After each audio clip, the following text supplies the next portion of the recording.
ನಮ್ಮಣ್ಣನ ಹಣೆಯಲ್ಲಿ ಬರ್ದಿದ್ರೆ ಸಿಎಂ ಆಗ್ತಾರೆ ಅಂತ ಹೇಳಿ ಡಿಕೆ ಸುರೇಶ್ ಅವರು ಹೇಳಿಕೆಯನ್ನ ಕೊಡ್ತಾ ಇದ್ದಾರೆ. ಡಿಕೆ ಶಿವಕುಮಾರ್ ಪಕ್ಷಕ್ಕೆ ನಿಷ್ಠರಾಗಿದ್ದಾರೆ, ವ್ಯಕ್ತಿಗಲ್ಲ ಅನ್ನುವಂತಹ ಮಾತುಗಳನ್ನು ಆಡ್ತಾ ಇದ್ದಾರೆ. ಕೆಲವರು ವ್ಯಕ್ತಿಗೆ ನಿಷ್ಠರಾಗಿರ್ತಾರೆ, ಅಧಿಕಾರಕ್ಕೋಸ್ಕರ ಇರ್ತಾರೆ ಅನ್ನುವಂತಹ ಮಾತುಗಳನ್ನು ಆಡಿದ್ದಾರೆ. ಡಿಕೆಶಿ ಮೊದಲಿನಿಂದಲೂ ಎಲ್ಲಾ ನೋವುಗಳನ್ನ ಅನುಭವಿಸಿಕೊಂಡು ಬಂದಿದ್ದಾರೆ, ಸಾಕಷ್ಟು ಏಳು ಬೀಳುಗಳನ್ನ ಕಂಡಿದ್ದಾರೆ. ಅಧಿಕಾರದಲ್ಲಿ ಇಲ್ಲದೆ ಇರುವಾಗಿಂದಲೂ ಕೂಡ ಪಕ್ಷಕ್ಕೆ ನಿಷ್ಠರಾಗಿ ಇದ್ದಾರೆ, ಪಕ್ಷಕ್ಕೆ ನಿಷ್ಠರಾಗಿ ದುಡಿದಿದ್ದಾರೆ. ನಾಯಕತ್ವ ಬಗ್ಗೆ ಡಿಕೆ ಶಿವಕುಮಾರ್ ಬ್ರದರ್ ಡಿಕೆ ಸುರೇಶ್ ಮಾರ್ಮಿಕ ಮಾತುಗಳನ್ನು ಆಡಿದ್ದಾರೆ. ಪಕ್ಷ ಶಾಸಕರ ಹಿತದೃಷ್ಟಿಯಿಂದ ತಾಳ್ಮೆಯಿಂದ ಇದ್ದಾರೆ ಅನ್ನುವಂತಹ ಮಾತುಗಳನ್ನು ಆಡ್ತಾ ಇದ್ದಾರೆ. ಪಕ್ಷದ ಆದೇಶಕ್ಕೋಸ್ಕರ ಡಿಕೆ ಶಿವಕುಮಾರ್ ಕಾಯ್ತಾ ಇದ್ದಾರೆ. ಹೈಕಮಾಂಡ್ ನಿರ್ಧಾರ ಮಾಡಬೇಕು, ನಾಯಕತ್ವ ಬದಲಾವಣೆ ಆಗಬೇಕು ಅಂತಂದ್ರೆ ಅಧಿಕಾರ ಯಾರಿಗೂ ಅಷ್ಟು ಸುಲಭವಾಗಿ ಸಿಗೋದಿಲ್ಲ, ಬರೋದಿಲ್ಲ. ಅದು ಕಾಯಲೇಬೇಕಾದಂತಹ ಅನಿವಾರ್ಯತೆ ಇದೆ. ಸಿಎಂ ಸ್ಥಾನ ಅಷ್ಟು ಸುಲಭವಾಗಿ ಸಿಗುವಂತಹ ಹುದ್ದೆಯಂತೂ ಅಲ್ವೇ ಅಲ್ಲ.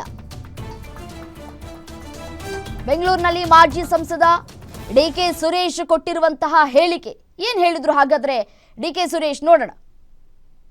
ಶಿವಕುಮಾರ್ ಅವರು ಮೊದಲಿಂದನೂ ಕೂಡ ಪಕ್ಷದ ಶಿಸ್ತಿನ ಸಿಪಾಯಿ. ಸೊ ಪಕ್ಷದ ಹಿತದೃಷ್ಟಿಯಿಂದ, ಶಾಸಕರ ಹಿತದೃಷ್ಟಿಯಿಂದ ಸೊ ಎಲ್ಲವನ್ನೂ ಕೂಡ ತಾಳ್ಮೆಯಿಂದ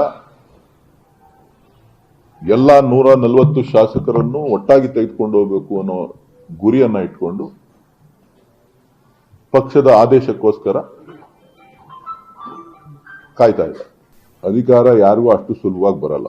ನಾನು ಮೊದಲೇ ಹೇಳಿದ್ದೀನಿ, ನಮ್ಮ ಅಣ್ಣನ ಹಣೆಯಲ್ಲಿ ಬರೆದಿದ್ರೆ ಮುಖ್ಯಮಂತ್ರಿ ಆಗ್ತಾರೆ ಅಂತ. ಈಗಲೂ ಅದನ್ನೇ ಹೇಳ್ತೀನಿ. ಸೊ ಮುಖ್ಯಮಂತ್ರಿ ಹುದ್ದೆ ಬಹಳ ಸುಲಭವಾದದ್ದಲ್ಲ, ಅಷ್ಟು ಸುಲಭವಾಗಿ ಸಿಗುವಂಥದ್ದಲ್ಲ. ಯಾರ್ಯಾರು ಎಲ್ಲರೂ ಸೇರಿ ಇದಕ್ಕೆ ಭಾಗಿಯಾಗಬೇಕು. ಸೊ ಶಿವಕುಮಾರ್ ಅವರು ಯಾವತ್ತೂ ಕೂಡ ಪಕ್ಷಕ್ಕೆ ನಿಷ್ಠರಾಗಿದ್ದಾರೆ ಹೊರತು ವ್ಯಕ್ತಿಗೆ ನಿಷ್ಠರಾಗಿಲ್ಲ. ಅವರು ಪ್ರತಿ ಭಾಷಣದಲ್ಲೂ ಕೂಡ ಹೇಳ್ತಾನೆ ಇರ್ತಾರೆ, ನಾನು ಪಕ್ಷಕ್ಕೆ ನಿಷ್ಠೆಯಿಂದ ಇದ್ದೇನೆ ಅಂತ ಹೇಳಿ. ಕೆಲವರು ವ್ಯಕ್ತಿಗೆ ನಿಷ್ಠೆಯಿಂದ ಇರ್ತಾರೆ, ಸೊ ಕೆಲವರು ಅಧಿಕಾರಕ್ಕೋಸ್ಕರನೇ ಇರ್ತಾರೆ.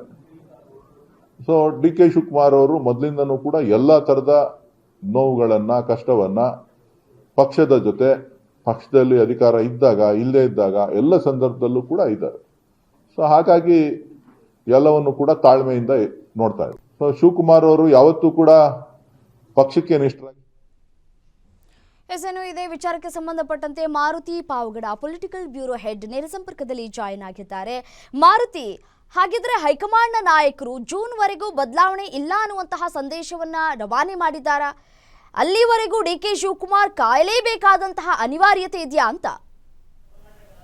ರಮ್ಯಾ, ರಾಹುಲ್ ಗಾಂಧಿ ಅವರನ್ನ ಡಿ ಕೆ ಶಿವಕುಮಾರ್ ಅವರು ಕಳೆದ ವಾರ ಭೇಟಿ ಮಾಡಿದಾಗ ಸ್ಪಷ್ಟವಾದಂಥ ಒಂದು ಭರವಸೆಯನ್ನು ಕೊಟ್ಟಿದ್ರು. ಸ್ವಲ್ಪ ತಾಳ್ಮೆಯಿಂದ ಇರಿ, ನಿಮಗೆ ಅವಕಾಶ ಸಿಕ್ಕೇ ಸಿಗುತ್ತೆ ಅಂತ. ಆದರೆ ಇಂಥ ದಿನ, ಇಂಥ ತಿಂಗಳು ನಿಮಗೆ ಅವಕಾಶ ಸಿಗುತ್ತೆ ಅನ್ನುವಂಥದ್ದನ್ನು ರಾಹುಲ್ ಗಾಂಧಿ ಅವರು ಖಚಿತಪಡಿಸಿಲ್ಲ ಅನ್ನುವಂಥದ್ದು ಇವತ್ತು ಡಿ ಕೆ ಸುರೇಶ್ ಅವರು ಕೂಡ ಅದೇ ಅರ್ಥದಲ್ಲಿ ಮಾತಾಡಿದ್ದಾರೆ.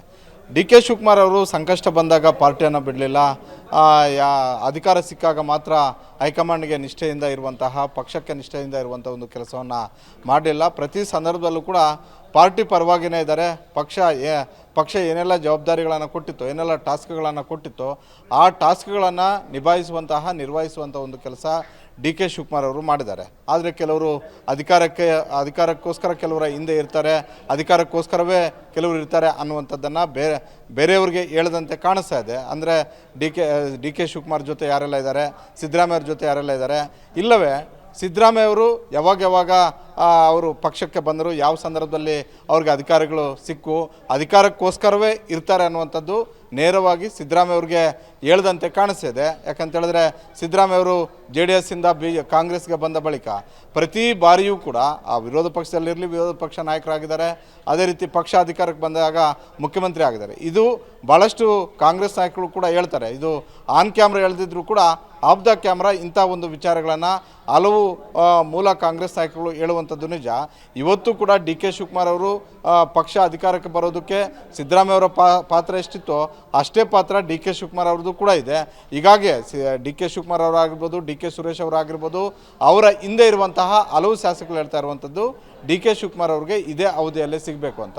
ಡಿ ಕೆ ಸುರೇಶ್ ಅವರೇ ಭಾಳಷ್ಟು ಸ್ಪಷ್ಟವಾಗಿ ಹೇಳ್ತಾರೆ, ಯಾರೇ ಆ ಸ್ಥಾನದಲ್ಲಿ ಕೂತಿದ್ರು ಕೂಡ ಆ ಸ್ಥಾನ ಅಷ್ಟು ಸುಲಭವಾಗಿ ಬಿಟ್ಕೊಡೋದಿಲ್ಲ ಅಂತ. ಯಾವುದೋ ಒಂದು ಪಂಚಾಯತ್ ಅಧ್ಯಕ್ಷ ಸ್ಥಾನವೋ ಉಪಾಧ್ಯಕ್ಷ ಸ್ಥಾನವೋ ಯಾರೂ ಕೂಡ ಅಷ್ಟು ಸುಲಭವಾಗಿ ಬಿಟ್ಕೊಡೋದಿಲ್ಲ. ಈಗ ಹೇಳಿ ಕೇಳಿ ಇದು ಮುಖ್ಯಮಂತ್ರಿ ಸ್ಥಾನ, ಹೀಗಾಗಿ ಡಿ ಕೆ ಶಿವಕುಮಾರ್ ಅವ್ರಿಗೂ ಗೊತ್ತು, ಡಿ ಕೆ ಸುರೇಶ್ ಅವ್ರಿಗೂ ಕೂಡ ಗೊತ್ತು. ಹೀಗಾಗಿ ಪ್ರಾಕ್ಟಿಕಲ್ ಆಗಿ ಅವ್ರು ಹೇಳ್ತಿರೋದು ಆ ಸ್ಥಾನದಲ್ಲಿ ಯಾರೇ ಕೂತರು ಕೂಡ ಅಷ್ಟು ಸುಲಭವಾಗಿ ಬಿಟ್ಕೊಡೋದಿಲ್ಲ ಅಂತ. ಒಟ್ಟಾರೆ ಎಲ್ಲ ಬೆಳವಣಿಗೆ ನೋಡಿದ್ರೆ ಡಿ ಕೆ ಶಿವಕುಮಾರ್ ಅವರು ಇನ್ನಷ್ಟು ದಿನಗಳ ಕಾಲ ಕಾಯಲೇಬೇಕು. ಯಾಕಂತ ಹೇಳಿದ್ರೆ ಸಿದ್ದರಾಮಯ್ಯ ಅವರು ಇವತ್ತು ಅಧಿಕೃತವಾಗಿ ಆರ್ಥಿಕ ಇಲಾಖೆ ಅಧಿಕಾರಿಗಳ ಜೊತೆ ಬಡ್ಜೆಟ್ ಪೂರ್ವಭಾವಿ ಸಭೆಯನ್ನು ಮಾಡ್ತಾ ಇದ್ದಾರೆ. ನಾಳೆಯಿಂದ ಸರಣಿ ಸಭೆಗಳು ಕೂಡ ಇದ್ದಾವೆ. ಹೀಗಾಗಿ ಈಗ ಜಂಟಿ ಅಧಿವೇಶನ ಅದಾದ ಬಳಿಕ ಫೆಬ್ರವರಿ ತಿಂಗಳಲ್ಲಿ ಬಡ್ಜೆಟ್ ಅಧಿವೇಶನ ಇದೆ. ಮಾರ್ಚ್ ತಿಂಗಳ ಅಂತ್ಯದವರೆಗೂ ಕೂಡ ಬಡ್ಜೆಟ್ ಅಧಿವೇಶನ ನಡೆಯುತ್ತೆ. ಈ ಹಿನ್ನೆಲೆಯಲ್ಲಿ ರಾಹುಲ್ ಗಾಂಧಿ ಅವರು ಹೇಳಿರುವಂಥದ್ದು ನೀವು ಸ್ವಲ್ಪ ತಾಳ್ಮೆಯಿಂದ ಇರಿ, ನಿಮ್ಗೆ ಅವಕಾಶಗಳು ಸಿಗುತ್ತೆ ಅಂತ. ಏಪ್ರಿಲ್ ಆದ ಬಳಿಕ ಎಲ್ಲ ಬೆಳವಣಿಗೆಗಳು ಕೂಡ ಆಗುವಂತಹ ಸಾಧ್ಯತೆಗಳಿದ್ದಾವೆ ರಮ್ಯಾ.